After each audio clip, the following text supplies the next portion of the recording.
Hi guys, I'm Kate. Today we're doing a succulent spotlight. So we're gonna head out to my garden, take a look around, and grab a plant to spotlight. So let's head out there and see what we can find.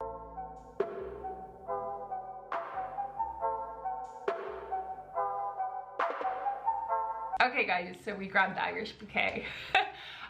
I love that we're starting with an Irish bouquet. I absolutely adore these succulents. They are in the Aeonium family. And one thing that we know about Aeoniums is that typically either they go super tall or they grow super wide, right? There's all different types of Aeoniums, and I love these because they don't do that. They stay very compact. So they'll probably grow somewhere up to about 8 inches tall, and then when they're producing and growing more plants, they typically clump out anywhere from 1 to 2 feet. So if you are planting these in your garden, you don't need to plant them so close together. You could space them about 1 to 2 feet apart, or you could really use them as ground cover and fill in those holes. You might have a pot that you're making a succulent arrangement in, and you could use these as like the little fillers. They look great in a succulent arrangement.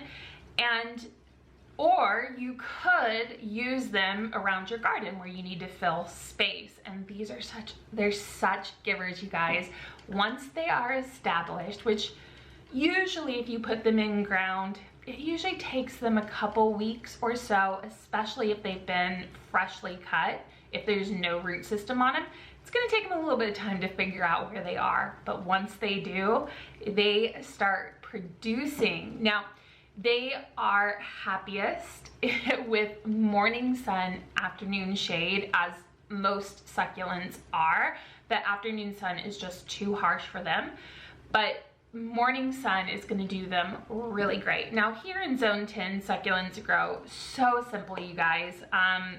If you live in a harsher climate, you might need to keep these inside during the winter, but just from my own personal experience here in zone 10, they can pretty much stay out all year round. The other thing that I did want to talk to you guys about is that they are pretty inexpensive. You can usually get like a pretty big amount of them for anywhere from like $5 to $10, depending on the size. When I go and get them, I usually get like a really big size for $8. But you can get a smaller one probably for $3 to $5. Very, very cost efficient. So let's talk about how these plants propagate. So when you're looking at this plant, you will see that you have the mother plant, and the mother plant has a stem.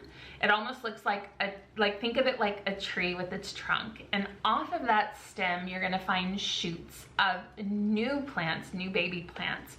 And you can choose to leave those on there and just have like a fuller looking plant, or you can just separate it. You can just remove. Usually they just like kind of snap off. You want to try to be mindful that you're keeping the roots on the mother plant. The baby plant might also have roots, it might not, but try to keep the roots if you have them.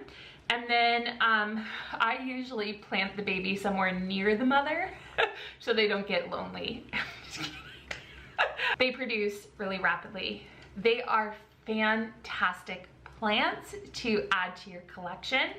The only con that I hear people talking about this plant, and it doesn't bother me, is the leaves. The leaves do feel very like sticky, and that's because they have, I'm gonna try to pronounce it, they have this obovate,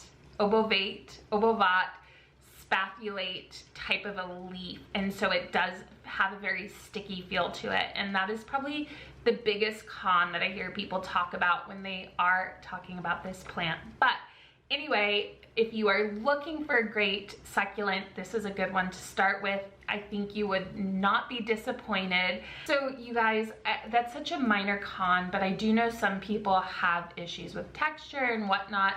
And you know, for me, this plant is just in my garden, so I'm just able to enjoy its beauty, and yeah, I don't really have to worry about the leaves or anything like that. So that's it, guys. If you loved this video, please give it a big thumbs up. That really does help my channel. And if you have this plant. Let me know what you're doing to take care of it. How's your experience been?